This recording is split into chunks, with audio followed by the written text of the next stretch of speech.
ஆண்டவராகிய இயேசு கிறிஸ்துவின் இனிய நாமத்தில் உங்கள் ஒவ்வொருவருக்கும் என் அன்பின் வாழ்த்துதலை தெரிவித்துக் கொள்கிறேன். ஆன்லைனில் பார்த்து கொண்டிருக்கிற உங்களுக்கும் என் அன்பின் வாழ்த்துதல். ஹalleluya. இன்றைக்கும் ஆண்டவர் நம்மோடு இடைப்பட்டார். ஹalleluya. ஆராதனை மூலமாக நம்மோடு இடைப்பட்டார். ஹalleluya. ஆண்டவருடைய பிரசன்னம் பலமாய் இறங்கி இருக்கிறது. ஹalleluya. நான் விசுவாசிக்கிறேன், ஆவடியை நோக்கி பரலோகத்தின் கவனம் திரும்பி இருக்கும். ஹalleluya. ஹalleluya. இப்பொழுது நம்ம கூப்பிட்டோம் இல்லையா, நிச்சயமாக பரலோகத்தின் கவனத்தை நம்ம திருப்பி இருக்கிறோம் நான் விசுவாசிக்கிறேன். ஹalleluya. ஹalleluya. அதே விசுவாசத்தோடு நம்ம சில காரியங்களுக்காக நம்ம ஜெபிக்க போகிறோம். எல்லாருக்கும் தெரிந்த ஒரு வசனம் 2 கொரிந்தியர் 12ஆம் அதிகாரம் 9ஆம் வசனத்தை நம்ம பார்க்கலாமா? 2 கொரிந்தியர் 12ஆம் அதிகாரம் 9ஆம் வசனம். அதற்கு அவர் என் கிருபை உனக்கு போதும், என் கிருபை உனக்கு போதும், பலவீனத்திலே என் பலன் பூர்ணமாய் விளங்கும் என்றார். ஆமென். ஹalleluya. எல்லாரும் அந்த வசனத்தை சேர்ந்து வாசிக்கலாமா? நமக்கு மனப்பாடமாவே தெரியும் இல்லையா?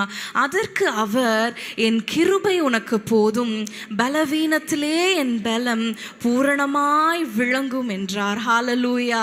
ஹalleluya. எத்தனை பேர் எடுத்துக்க போறீங்க? இது எனக்காக. ஹalleluya. எனக்காக அவர் கிருபை எனக்கு போதும், அவர் கண்களில் கிருபை எனக்கு போதும். ஹalleluya. எத்தனை பேர் சொல்லுவீங்க? ஹalleluya. இங்க பார்க்கிறோம், பலவீனத்துல என்னுடைய பலன் பூரணமாய் விளங்கும். ஹalleluya. ஒரு பக்கம் சரீர பிரகாரமாய் நம்முடைய சரீரம் பலவீனப்படும் பொழுது நீங்க சொல்ல வேண்டியது என்ன தெரியுமா? ஆண்டவரே, என்னுடைய சரீரம் பலவீனமானது, ஆனா உம்முடைய கிருபை எனக்கு கிடைக்குமானால், ஆண்டவரே உம்முடைய பலம் என் மேல் வருமானால் அது எனக்கு போதும். ஹalleluya. ஹalleluya. ஒரு பக்கம் சரீரத்தில் இருக்கிற பலவீனங்கள் உண்டு, இன்னொரு பக்கம் நிறைய பலவீனங்கள் நம்ம இருதயத்தை உருக்குகிறது இல்லையா? நிறைய பலவீனங்கள் நம்முடைய சிந்தையில நம்மளை பாதிக்கிறது. ஹalleluya. உதாரணத்துக்கு எடுத்துக்கொண்டோம் என்றால், ஒரு பயம் என்ற ஒரு காரியம் சாதாரணமா நீ பயந்தாங்கோழி அப்படின்னு சொல்லிடுவோம். ஆனால் சில காரியங்கள் நமக்கு பயம் கொண்டு வரும் பாருங்க.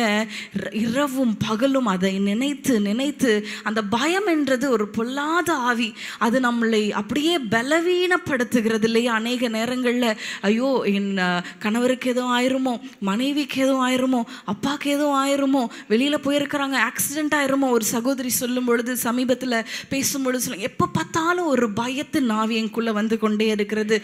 என் பையனை ஸ்கூலுக்கு அனுப்புனா எதோ ஆயிருமோ, ஒரு ஃபோன் வந்துருச்சுன்னா எதுவும் ஆயிருமோ, ஏதாவது தவறாக நடந்துருமோ, அப்படி நடந்துருமோ, இப்படி நடந்துருமோ, தேவையில்லாத யோசனைகள், நெகட்டிவ் தாட்ஸ். ஹalleluya. அது யார் கொண்டு வருகிறது தெரியுமா?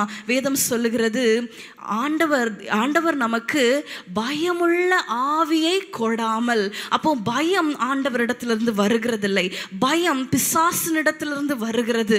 இன்றைக்கு நம்ம அந்த பயம் வரும்போது பாருங்க, சரீரம் பலவீனப்படுகிறது, நமக்கு எதுவுமே செய்ய முடியல, நம்முடைய ஆவியில் ஆத்துமாவில் அப்படியே ஒரு பலவீனம் வந்து விடுகிறது. எதுவுமே செய்யறதற்கு பலன் இல்லை, ஒரு காரியத்தை செய்வதற்கு பலன் இல்லை, ஜெபிப்பதற்கு கூட பலன் இல்லாம செய்கிறது இந்த பயம் என்ற ஒரு பலவீனம். ஒருவேளை நீங்க கூட சொல்லலாம், எனக்கும் இந்த காரியத்துல ரொம்ப பயமா இருக்கு. 2 நாளாகமம் 20ஆம் அதிகாரத்துல பாருங்களேன். 2 நாளாகமம் 20ஆம் அதிகாரம் 3ஆம் வசனத்தை நம்ம வாசிக்கலாம்.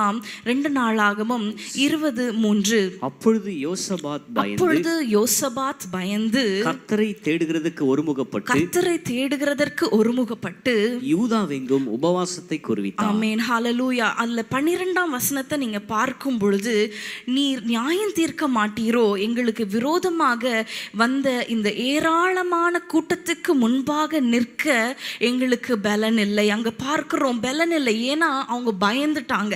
3ஆம் வசனத்துல பார்க்கிறோம், ஏராளமான கூட்டம் சூழ்ந்து வருகிறது, எதிர்காலத்தை குறித்ததான பயம். இதை எப்படி சந்திக்க போகிறோம், இந்த காரியத்துல எப்படி நம்ம ஜெயம் எடுக்க போகிறோம், அவ்வளோ பலன் இல்லையே, நமக்கு அவ்வளோ படைபலம் இல்லையே, அவ்வளோ சாமர்த்தியமான வீரர்கள் இல்லையே, எப்படி நம்ம எதிர்கொள்ள போகிறோம்?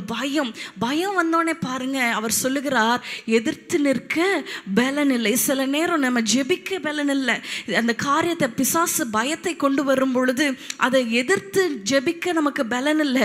அப்படியே அந்த தாட்ஸ்லேயே ஒருவேளை நீங்கள் இன்றைக்கு கூட சில பயத்தோடு நீங்கள் வந்திருக்கலாம். நம்ம ஜெபிக்க போறோம். ஏன்னா ஆண்டவர் சொல்லி இருக்கிறார், பலவீனத்துல என்னுடைய பலம் பூரணமாய் விளங்கும். இந்த பயம் உங்களை ஒருவேளை இன்னைக்கு பலவீனப்படுத்தி இருக்கலாம். இந்த பயம் ஒருவேளை உங்களை நிற்க முடியாம, ஜெபிக்க முடியாம, ஒரு இடத்துக்கு நீங்க போய் பேசக்கூட உங்களை கூனி குறுகி உங்களை அப்படியே உட்கார வைத்திருக்கலாம். ஆனா ஆண்டவர் அந்த ஆசா சொல்லுகிறார், பலனுள்ளவனுக்காகிலும் பலனற்றவனுக்காகிலும் உதவுவது அவருக்கு லேசான காரியம். ஹல்லேலூயா, ஹல்லேலூயா. சங்கீதம் 8ஆம் சங்கீதம் 2ஆம் வசனத்துல நம்ம பார்க்கிறோம். அதை வாசிக்கலாம், எல்லாரும் சேர்ந்து நம்ம வாசிக்க போறோம். 8ஆம் சங்கீதம் 2ஆம் வசனத்தை நம்ம பார்க்கலாமா? பகைஞரையும் பழிக்காரரையும் அடக்கி போட தேவரீர் உம்முடைய சத்துருக்களின் நிமித்தம் குழந்தைகள் பாலகர் வாயினால் பலன் உண்டு பண்ணினீர். ஹல்லேலூயா. வாயினால் பலன். அது என்ன பலன் தெரியுமா? துதிக்கும் பொழுது ஒரு பலன் உண்டாகும். ஹல்லேலூயா. நம்ம துதிக்க நமக்கு ஒரு பலன் உண்டாகும். ஹல்லேலூயா.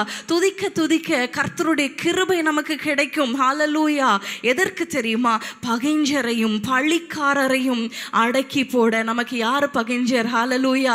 மாமியார் இல்ல, மாமனார் இல்ல, நாத்தனார் இல்ல, பிசாசானவன். ஹல்லேலூயா. பிசாசானவனை, அந்த பயத்தை கொண்டு வருகிற பிசாசானவனை அடக்கி போடுவதற்கான ஆயுதம் என்ன தெரியுமா? துதி. ஹல்லேலூயா.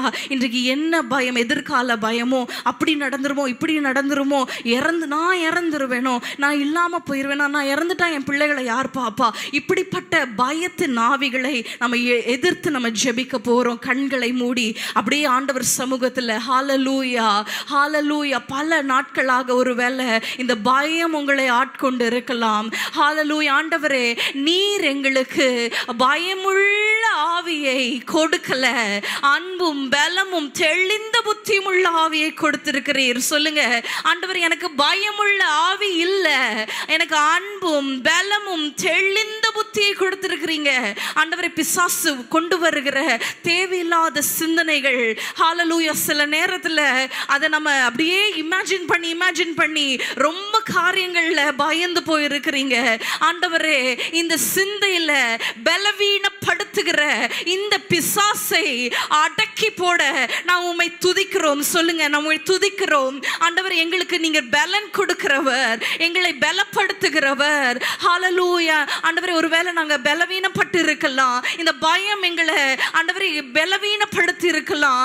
ஆனாலும் தேவரீர் உம்முடைய கிருபை எங்களுக்கு போதும். ஆண்டவரே, இந்த பலவீனத்துல, இந்த பயமாகிய காரியத்துல எங்களை பலப்படுத்துவீராக. பிசாசை எதிர்த்து நிற்க எங்களுக்கு பலனை தருவீராக. எங்களை நாங்கள் அர்ப்பணித்து ஜெபிக்கிறோம். ஆண்டவரே, இரவு நேரத்துல படுக்கையில இருக்கும் பொழுது ஆண்டவரே வருகிற தேவையில்லாத தாட்ஸ் இயேசுவின் நாமத்துல நாங்கள் கடிந்து கொள்ளுகிறோம். சொல்லுங்க, ஆண்டவரே, தேவையில்லாத யோசனைகள், தேவையில்லாத சிந்தனைகளை இயேசுவின் நாமத்தினால நாங்கள் சிறைப்படுத்துகிறோம் அப்பா. ஹல்லேலூயா, ஹல்லேலூயா. பயந்து ஒருவேளை சரீரத்துல பலவீனம் வந்திருக்கலாம். ஆண்டவரே, சரீரங்களை உயிர்ப்பிக்கிறவரே, ஆண்டவரே, இந்த பயத்தில் நாவியிலிருந்து ஒரு பூரண விடுதலை. ஹல்லேலூயா, ஹல்லேலூயா. ஆண்டவரே, நாங்கள் பெற்றுக்கொள்ளுகிறோம், நாங்கள் எடுத்துக்கொள்ளுகிறோம். இந்த காலை வேளையில பயத்தின் நாவியை கொண்டு வருகிற பிசாசை நாங்கள் எதிர்த்து நிற்கிறோம் இயேசுவின் நாமத்தினால. சொல்லுங்க, இயேசுவின் நாமத்தினால பயத்தின் நாவியை வெளியேறு இயேசுவின் நாமத்தினால. அப்பா, எங்களுக்கு பலன் உள்ளவர்களாய் மாற்றுங்க. ஆண்டவரே, உம்முடைய கிருபையினால முடிசூட்டுங்க இயேசுவின் நாமத்தில் பிதாவே. ஆமென்.